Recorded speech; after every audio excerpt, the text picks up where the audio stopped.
Good morning, everybody. It's Danny and Wanda. Oh, it is cold out here this morning, guys. It's in the mid-30s and the wind's blowing. We're over at the walk-in cooler. We went into the walk-in cooler and we took out, we have our taters here.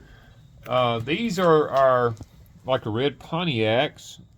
We've successfully kept these in the walk-in cooler all summer and in all fall. And in about 3 weeks, we'll be ready to put these in the ground. And our French fingerlings has held up really well in the walk-in cooler. Now, we left it set on 42 degrees all summer. And it has worked out very well for the Danny corn and for the potatoes and stuff. But guys, we got to take them out. Because yesterday, a very dear friend of ours, Mr. Chris, came to Pecan Grove with me. And I told him to take a deer for me. And he did that. He said he'd never seen deer come out like that. They just ran right out on him. He shot one of them. And we have him in the back of the truck here. We've been letting him hang all night outside because it's in the mid-30s. So the temperature, the sun's coming up over here now, and the temperature is fixing to start warming up. So now we're going to take him, and now that he's air dried out in the cool breeze of the air, we like to let him hang outside if we can. But now that it's fixing to start warming up today into the 60s, we got to take him and hang him in the cooler. And that's the reason we got to get these taters out of there, and because we got to change the temperature from the cooler from 42 degrees down to 34 to 36, somewhere in that area. And then we're going to let the deer hang for, a couple more days to help tenderize it. So we're fixing to head in and change that cool bot out, get it set, and then we're going to get that deer in there. See, I need to go down. And yes, we still have Danny corn. I'm going to change it to 34 degrees.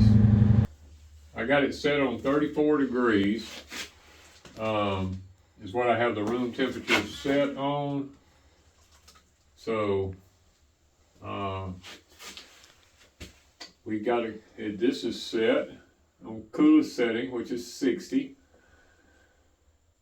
So now, we're going to bring the deer in here and we're going to hang it up. And then we're going to let this baby cool down to about probably 34 degrees. Now I have my hangers up here. Go get that deer in here. See if we can't get, woo, there it goes. Getting cold now. Alright, let's get this down.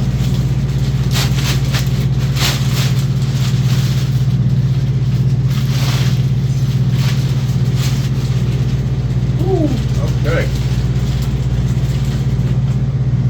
Nice young deer.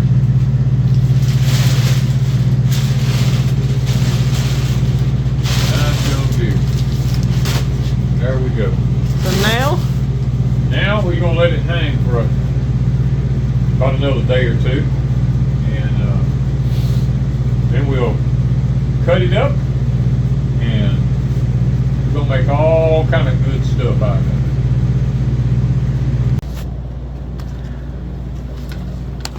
All right.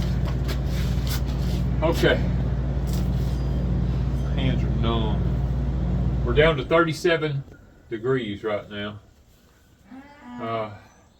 We're going to come back in a few minutes and check it to make sure that it drops on down to the 34 that we have it set on. Gotta get some feeling back in my fingers. Oh.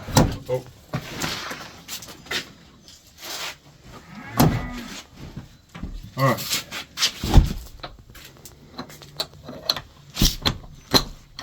All right.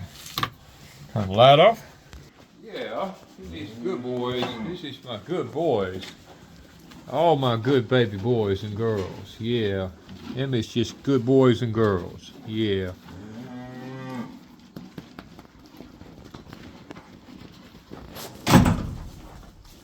All right. girl. All right, Miss Dixon. Come on here.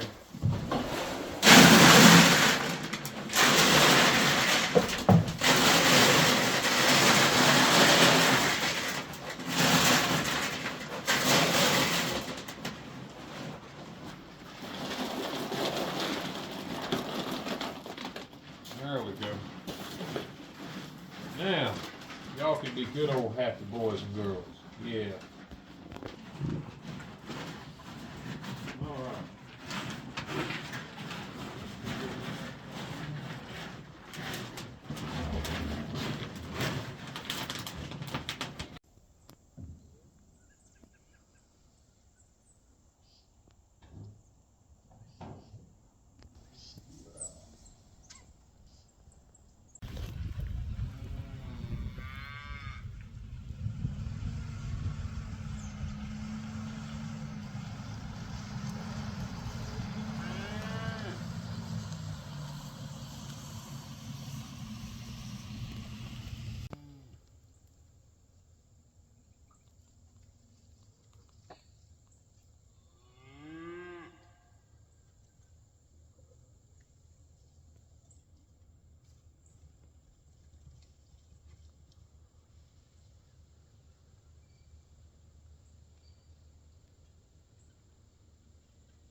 $34 degrees. All right.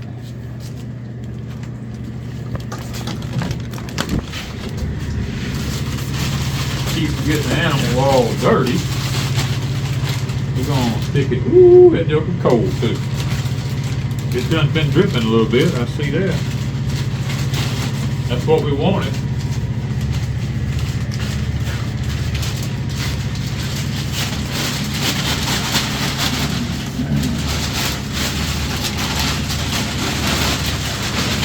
This kind of helped me not having to get it on me.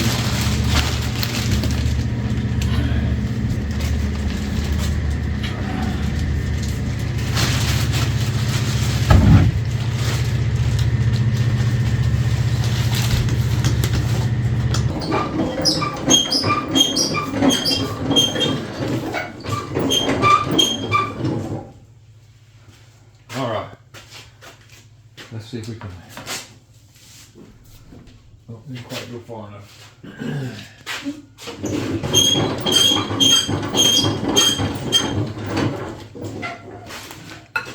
This will make it a little bit easier to handle. If I can get it spread out far enough. Oh yeah.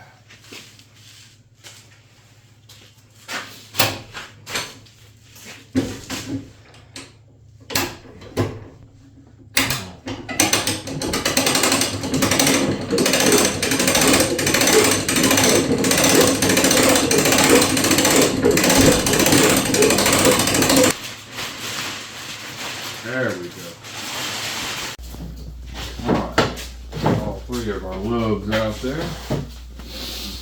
Now we're going to start cutting out the parts that, and trimming off the old fat, because we don't want the fat off of the deer, because it usually has a little bit of a rank taste or smell to it. So we're going to start cutting off some of this where it got shot up so bad at. We'll I'm going to try to get rid of some of this bad stuff off of it. Where it's was a little bit bloodshot. I'll try to cut some of that off of there. I don't like fat on a deer.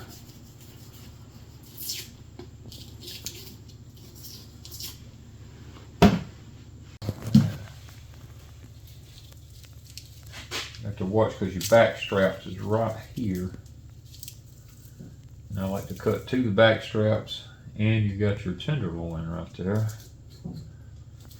Try to get right into all of that, down to the, I hit the first rib, which was right there. And then I follow that first rib out.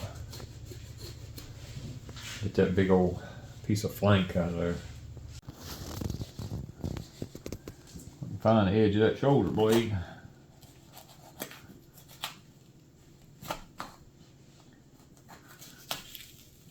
Oh, it's right there somewhere. There we go. Try not to cut into that back strap.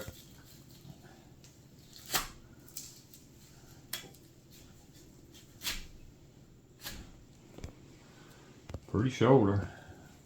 Nice.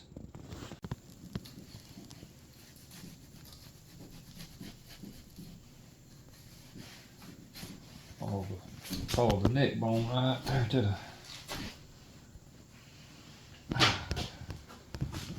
Woo.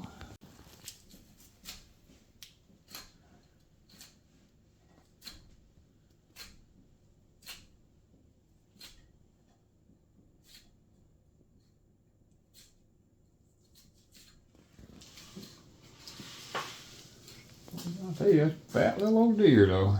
Eating all our ryegrass. It's supposed to be for the cows.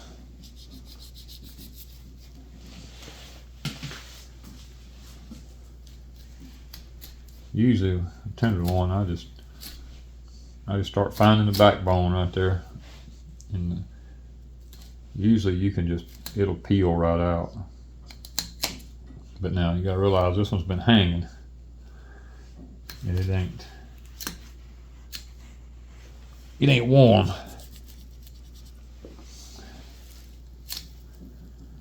Let the tip of your knife just follow that backbone, and it'll usually come right out of there. Usually peel out.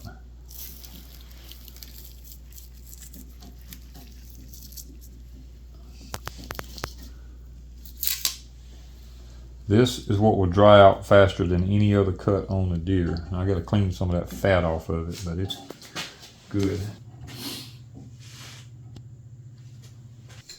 All the way to the hip bone in there.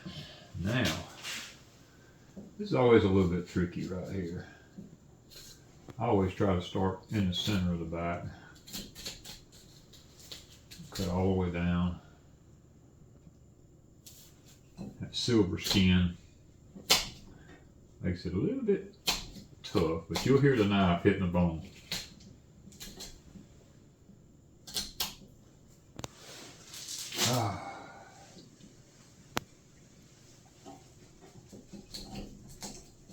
Just got to start peeling it back.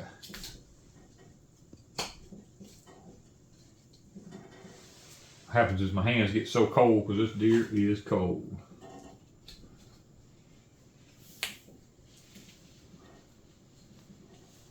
And I don't like wasting no meat.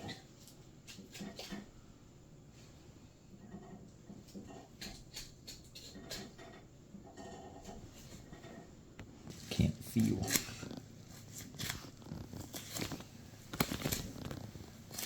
You're looking for those bones to run your knife blade against. Get a hold to it. Sometimes it'll just start peeling. And when you get to the rib cage here, I like to come around beside the rib cage right here and just, you'll find it right there.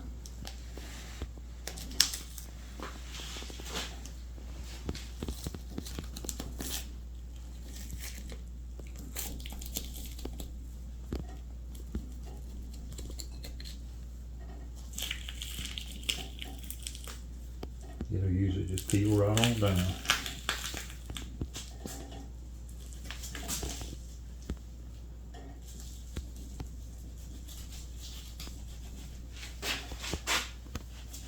Believe me, it's just like ice.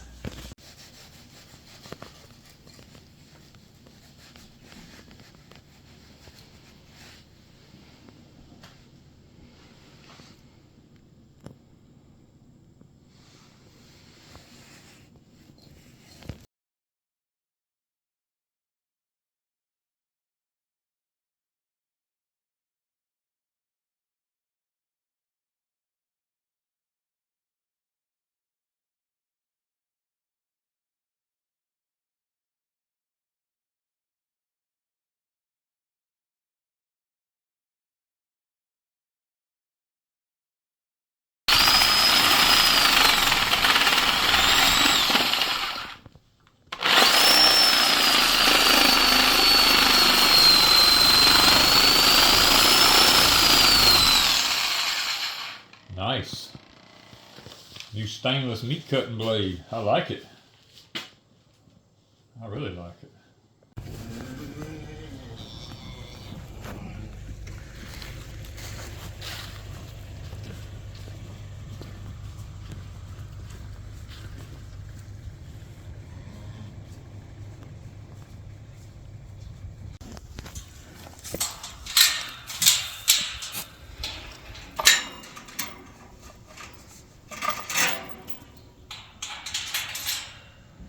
All right, guys. We let the cows out for a little while to eat. We never did mow our grass here at Deepsouth Homestead. We just let it go because of the drought this year. And we figured why not just let the cows loose and just let them eat the grass. Every day from this point forward, we're going to try to let them out for a little while. We're going to close up all of our gates, and I don't really think there's much they can hurt other than maybe the blueberries. I'll have to watch them with the blueberry bushes, but it looks like they pretty much are just eating the grass that's on the ground and the clover and stuff, and now they think that it's time to go back. They get kind of, if you ever do something once, they think they got to do it every day after that, and we will. We'll probably let them do it every day until they get everything eat down real clean, and or unless they start doing some damage. Now, if they start trying to strip my blueberry bushes or, you know, trample down stuff they ain't got no business trampling down, then I'll probably, you know, have to hold them back.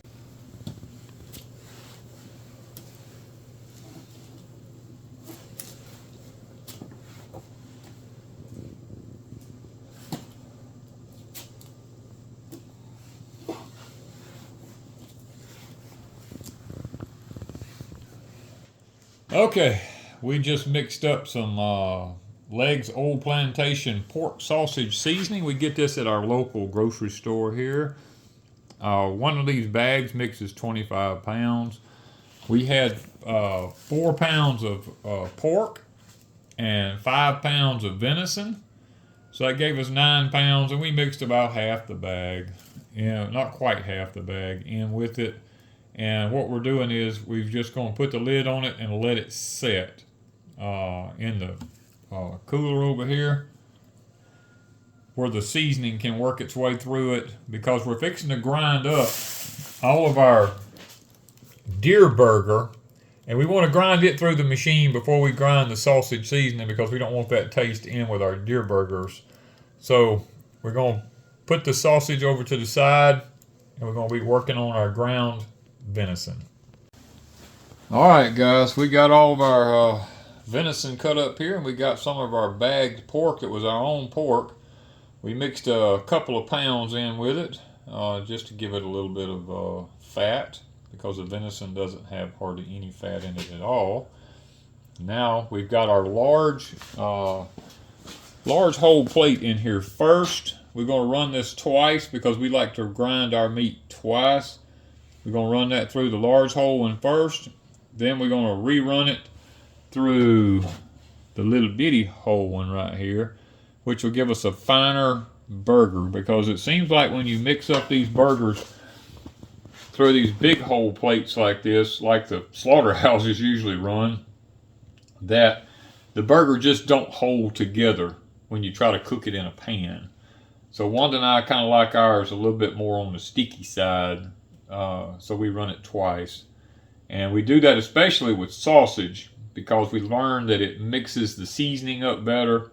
And then when we make our sausage patties, we've learned that they make a lot better patty when you grind it. And plus, if you're stuffing in the casings, running it through the little bitty one the second time really does make it go in the casings a whole lot easier, and it makes a nicer looking sausage.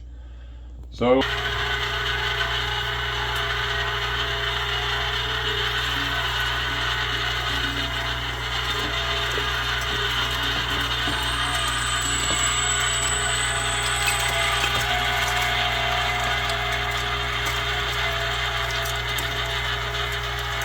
I'm not going to rush it. We're going to kind of let it take its time.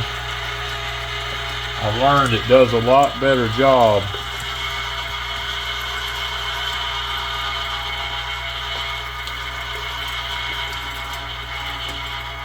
A lot of y'all are going to ask, this is a Cabela's number 8 grinder.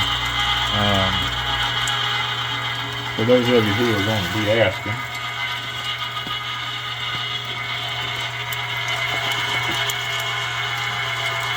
And you'll notice our grinder, you don't hear it in a bind when you take your time with it.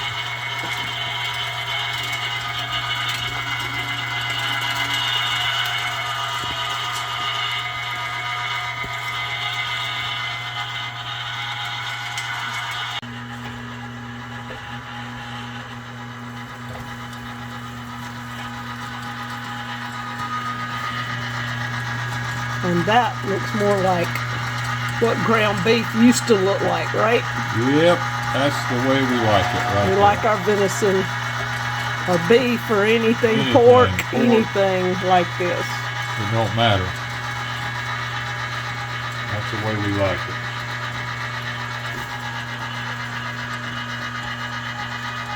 Like it ground a second time. I just let it. And if it gets where it's not moving fast enough, I got my homemade plunger here out of PVC. I can take it and just put a little light pressure. It gets an air pocket in it, so what happens.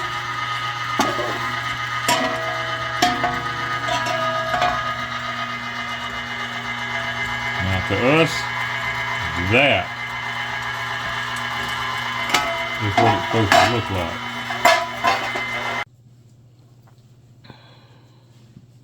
I'm going to guess at a pound. How about that? See how close you are? See how close I am at 1 pound. You're at 3/4. 3/4. Go a little bit further. You like just a hair.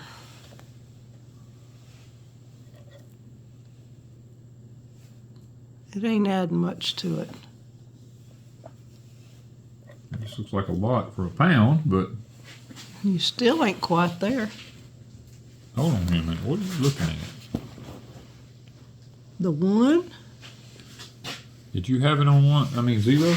Yeah, check it and make sure.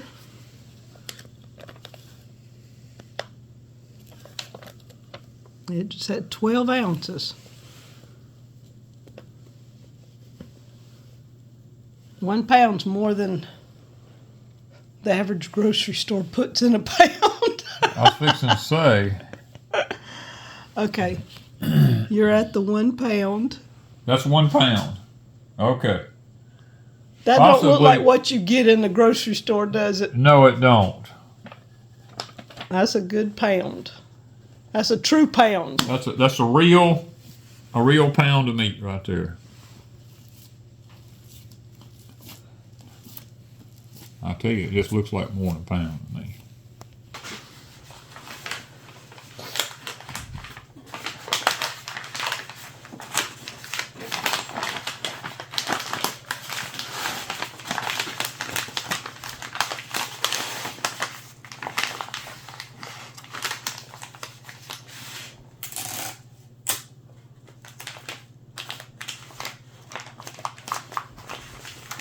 Look at that, ain't that nice?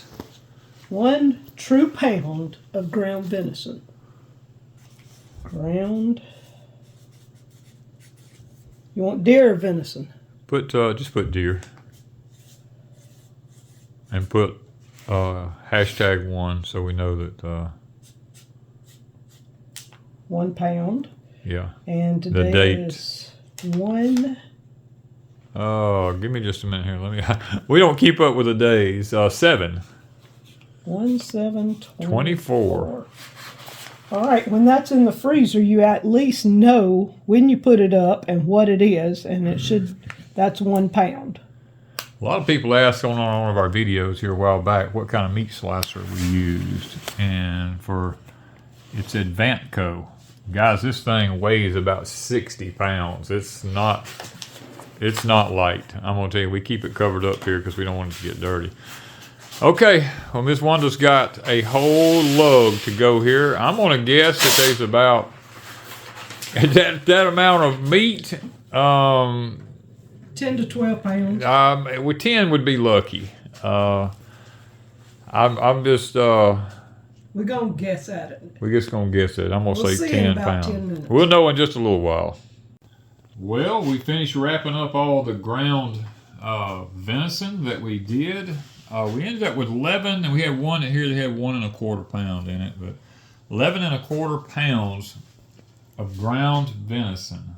That is going to make a lot of good meals for me and Ms. Wanda. We'll be eating some chili and some hamburgers and ground whatever we use ground beef in. And the ground venison will take the place of the ground beef right now. And we are excited. Now, we're fixing to make some sausage. Good old venison sausage.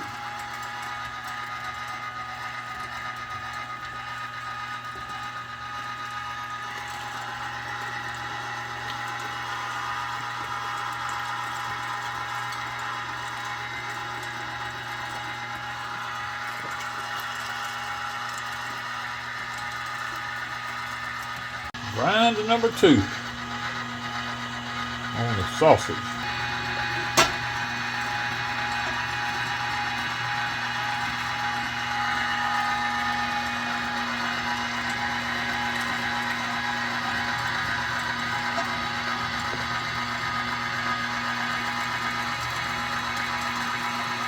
You can smell the seasoning. Ooh, yeah. The second grind is making it where Boy, you it really gets smell all it. through the meat. Yeah.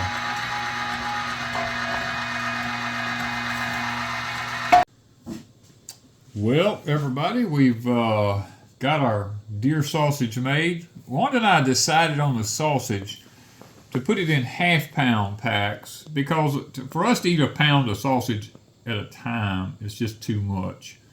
So we decided to put them in half-pound packs, and we ended up with 8 pounds altogether, or 16 half-pound packages. Now, this deer that we had taken over at Pecan Grove wasn't a huge deer, but it was a nice young deer.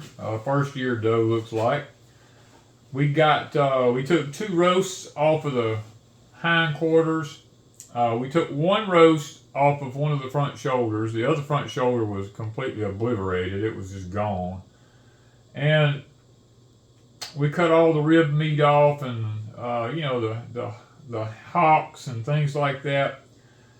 We put all that over into grinding meat for sausage and for the venison, the ground venison. We cut up both back straps into 1/4 inch thick little steaks, and the 2 tenderloins we took out and wrapped them individually. So the deer has given us enough wrapped meat to last us for quite some time. We probably will take 1 more, and that will probably do us for the year as far as having the deer meat.